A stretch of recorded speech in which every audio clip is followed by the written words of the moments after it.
Ka te ki Ōtautahi I nā pō, tū ai te pōtuku taonga kaitito kaiaka a APRA.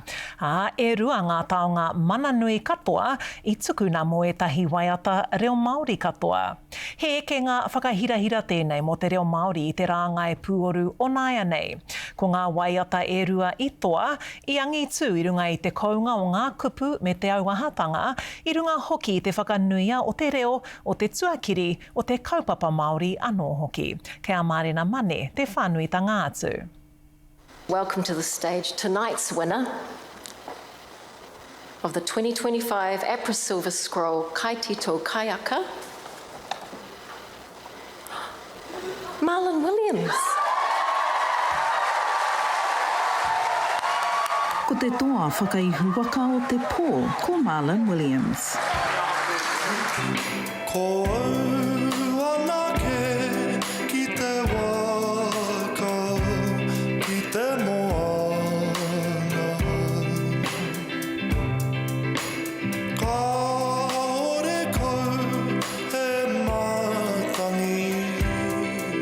Customarily overwhelmed, I didn't expect to win this award, and yet here I am, so it's incredible, Koe nei te wā tuarua ko toa iaia tēnei tohu, engari he tuatahitanga mo tēnei waiata, kei roto I te reo Māori. There wasn't any resistance, even for my international team.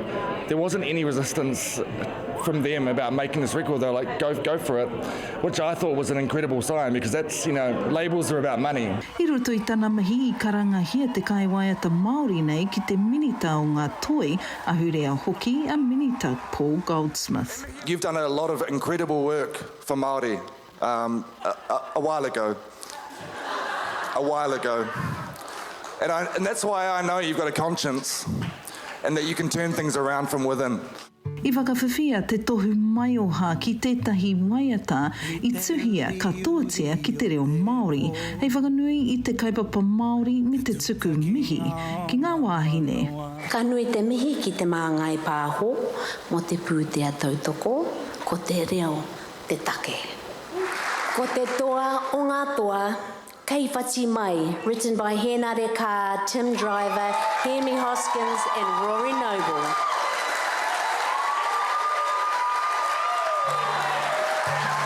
Oh yeah, ka pai, tino pai, over the moon. Yeah, pretty, super excited. Yeah, I pupoa ki te aroha I roto I a mātau.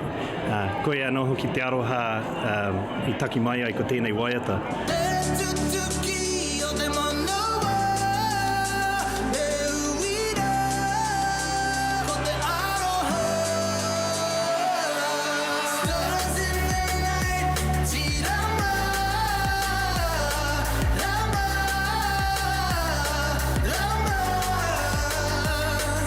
Te pū o tēnei waiata, koe ara ko te noho tahi o te wā ka piri te wahine ki te tāne, koe ara ko te ka noho tahi ko te aroha me te wangawanga, ka aha mena kaore tēnei e tutuki, ka whati mai ko te marama, ka pā mai ko te mamai, koe ana ko te utu o te aroha.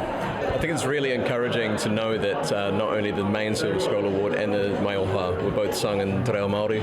I think that's a sign of the prevalence of waiata reo Māori and a sign of things to come. So it's very encouraging. Ana e mārama ana te kite atu ko te reo Māori hoki, te toa o te pōnei. Mārena Mane, te Karere.